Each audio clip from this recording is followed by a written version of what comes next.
Рахмет. Ал келесі оқитын өлеңім ол біздің белгілі ақын ағамыз сатирик Алпысбай Боранбайұлының келешекке, Қазақстанның болашағына деп жазып кеткен арман мен қиялдың ұштасуынан туған жалынды жыр деп білем. Ол 2030 жыл екен. Қалаңыздар. 2030 жыл екен.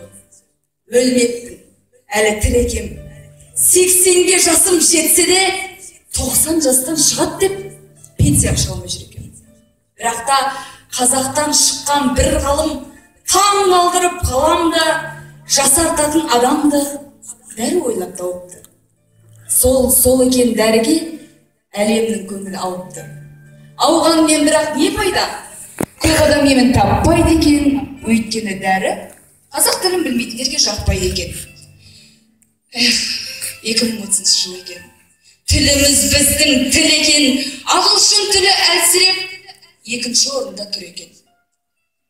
Теңгенің құны құн екен, $100 ақштың бір теңге боп тұр екен. Қазақтары дем байыпты, байлықтарына лайықты бас-басына завод, қанатын кеңінен жайыпты. Инвесторларын баяғы елдеріне тайыпты.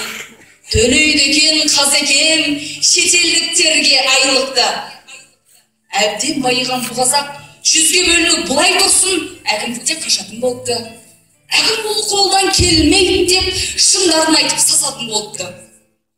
Қазақтар ашқан жаңалыққа бар ғалам қапты тосылып, айналыпты үлкен мұхитқа Арал мен Каспий қосылып. Қол бұрыпты кең далам, бұрыннан жатқан жалаңаш өсіпті бетпақ даламда, үнді шайымен анамыз. Ғалымдарына рахмет. Жағдай жасаған адамға. Шерік болыпты не кіргеншек, мойынқұн өскен бананға. 2030 жыл екен, өлмеппін, әлі тірекем. Бұ НАТО басшылары Қазақтан шыққан ұлы екен.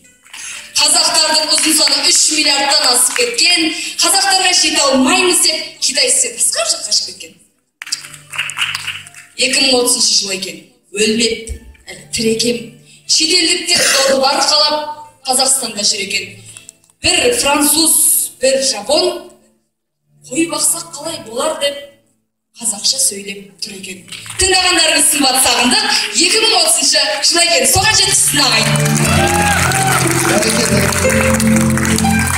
Сандыға сымбаттың ұқайсан.